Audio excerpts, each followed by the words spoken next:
Hello guys, in today's video I'm gonna show you how to turn on or turn off role view channels on your account on Discord on role settings, easy and quick.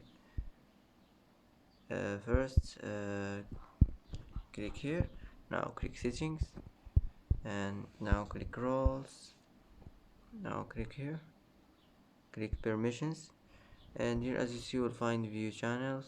Click on it like this, and after this click save, and it will be saved. And that's it for today. And that's it for today's video. If you like this video, don't forget to like and don't forget to subscribe. I hope this video is helpful for you, and thanks for watching until the end, and see you in the next video.